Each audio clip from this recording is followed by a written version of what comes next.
Man, oh man, there was just this big old painted turtle sitting on the stump here. I am out at this beautiful little inland lake near my home, and today I want to catch some turtles. So, in this lake, there are a lot of turtles. There's painted turtles, sliders, red-eared sliders, various hybrid sliders, map turtles, musk turtles, soft-shelled turtles, possibly some blanding turtles, and of course some snappers. So, along this side of the lake here, I found is a great spot for looking for turtles. It's a nice, warm, sunny day. They're going to be coming up into the shallow water, finding places to bask in the sun. So I'm going to go ahead and walk along the shoreline here and see what I could find. I am hoping to catch 2 or 3 small turtles, just baby turtles, like 1 or 2 inches in size, because I'm going to be setting up a turtle tank in my middle school classroom. I think my new students this year will enjoy that.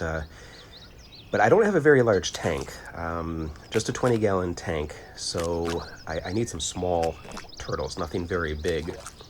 Now, I've had small turtles before, and my plan is to keep them for maybe a year, observe them, learn about them in the classroom, but then release them back in the wild at the end of the school year next June. This is a perfect day for finding turtles. It's warm and sunny. The turtles are going to be coming to the surface, climbing onto sticks, logs, getting onto algae clumps. They'll be a lot easier to spot. You know, when it's overcast and cool, the turtles they tend to stay in the deeper water, and you just can't see them very well. When I look for turtles, I try to keep the sun to my back. I move slowly as I walk along the bank, and I'm watching the water 10 to 15 feet ahead of me. I'm looking for turtle heads popping out of the water. I'm looking for heads sticking up in the middle of algae clumps. I'm looking for little dark round turtle bodies in the water up here in the shallow parts. The turtles typically spot you before you spot them, and when they do, they swim to the bottom of the lake, they bury themselves in the mud, and oftentimes, if you're careful, you could dig them up out of the mud and pull them out of the weeds. Now, the best place to find turtles is along the shallow edges of the lake, wherever there's soft, muddy bottom and a lot of weeds that reach the water's surface, logs and stuff like that for the turtles to climb on. They just really like that kind of environment. Ooh, I see you, I see you, I see you. Don't move, don't move, don't move. There we go. That's what I'm talking about. That is a baby red-eared slider. What a cute little turtle. I mean, oh, this guy is small. He probably just popped out of an egg earlier this summer. You know, the female red-eared slider, she'll leave the lake and find some soft dirt on land anywhere from like 100 to 200 yards away from the lake. And she'll lay anywhere from 2 to 30 eggs in a little hole that she'll dig up with her claws. She'll bury the eggs, she'll go back to the lake and never pay any more attention to her eggs or future children. Most of the egg laying occurs in the spring, like March to June, at least here in Michigan. And it takes anywhere from 2 to 4 months before the eggs will hatch. And when they do, the baby turtles just instinctively know how to get to the lake. They know how to eat and do all their turtle business.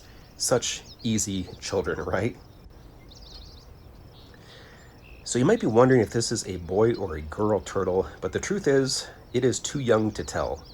With the larger sliders, you can identify the males because the males will have longer claws, and the females, well, they have shorter claws. The males have longer claws and longer tails.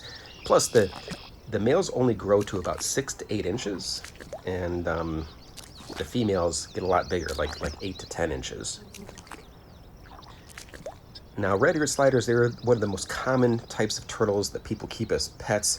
They're very easy to care for. They eat like anything. They tolerate a wide range of temperatures, and they're usually pretty good with other turtles their size. Well, let's get this guy back out in my paddleboard and into the bucket and continue on with the search.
there's one right there. You see it? It just went off that little stick. Got him. Another red-eared slider? Or, what is this, northern map turtle? Huh. Well, the shell looks like a red-eared slider, but also kind of like a map turtle. I didn't really get a good look at the markings on his head. He was on the stick as I was approaching, and before I got close enough, he jumped off the stick, dove down into the weeds, and now he's stuffed his head into the shell, and I can't see the markings behind his eye. Let's see if I put him back in the water, let's see if he'll stick his head out.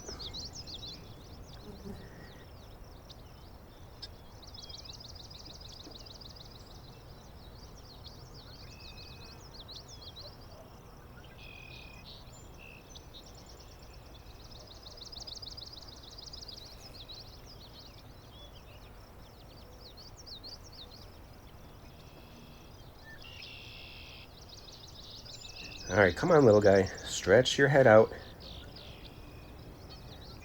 Okay, yeah, so see that yellow patch behind his eye? That's supposed to be red on a red-eared slider, thus the name. But no red markings on this guy.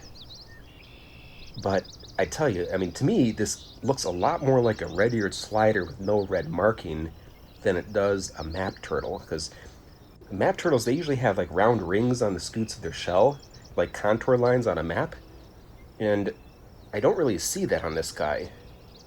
So, I mean, could it be a hybrid? I don't know. If you know what kind of turtle this is, please let me know in the comments.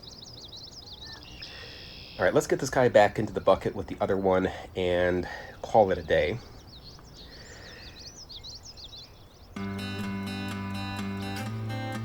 So it took about an hour of searching to find these two turtles, which I guess is about to be expected. I'm really excited to get these guys into the tank at home where I can see them up close. I'll go ahead and put a little video together of these little guys in their new turtle tank, so stay tuned for that. As always, thanks for watching, everyone. If you enjoyed this video, please like it, please subscribe to the channel, and stay tuned for more interesting information here on Go Hobby. Thanks, everyone.